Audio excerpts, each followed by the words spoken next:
de la prééternité ou de l'éternité. Kanat lahum jaza'an wa masira, c'est que entre guillemets le jaza, c'est ce qu'on appelle la récompense, mais c'est aussi un masir en fait, c'est aussi un cheminement. Il y a ce passage-là, mais il y en a d'autres dans le Coran qui parlent de ça. Mais c'est-à-dire que la vocation de l'homme, vraiment la vocation intrinsèque du passage de l'homme dans cette terre, dans ce cheminement dans cette terre, est quoi? Et de créer cette Jannatul Khuld en fait, et de recréer cette Jannatul Khuld mais sur terre.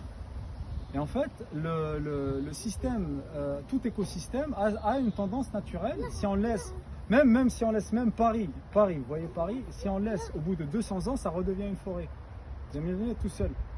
D'accord? Donc les lois naturelles, les lois de la nature font que tout converge justement vers cette Jannatul Khuld en fait.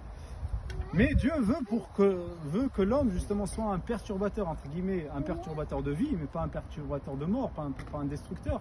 Mais être dans cette perturbation, pourquoi? Pour régénérer l'écosystème, pour qu'il aille vers une Jannatul Khuld, c'est-à-dire vers cette prééternité à laquelle il est déjà destiné sur terre en tant que massir, en tant que cheminant.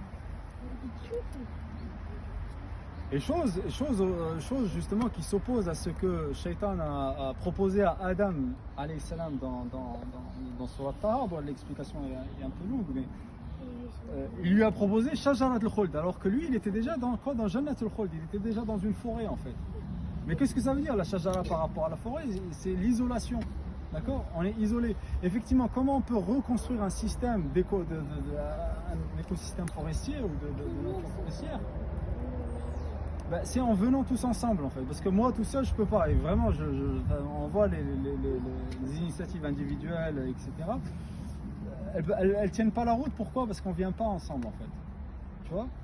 Et c'est ça aujourd'hui vraiment qui nous manque, vraiment en tant que Oumma, si on veut vraiment s'appeler une Oumma, si on veut vraiment être dans un projet collectif de Oumma, ou alors sinon le concept de Oumma c'est quelque chose qui finalement reste un nom mais sans réalité, il faut le dire. C'est que vraiment on doit tous venir ensemble et recréer ensemble cette Shajaratul Khuld. Sinon on reste chacun individuel, et c'est vraiment notre cas aujourd'hui. On est chacun mon arbre c'est ma famille, d'accord? Et regardez, faites l'expérience, plantez deux arbres vraiment qui viennent de la même source, plantez un dans une prairie et un dans une forêt. Enfin dans une forêt, mais dans un écosystème forestier on va dire. Et vous allez voir en fait que ça va grandir 3 fois plus rapidement. Et nous aujourd'hui qu'est-ce qu'on est? On est tous... Notre famille, en fait, c'est un arbre au milieu de la prairie. Mais c'est pour ça qu'on galère tous, en fait, dans notre famille, dans notre quotidien, etc. Parce qu'on est tous individualisés, en fait. On est des individus nucléiques, des familles nucléiques, etc. Et c'est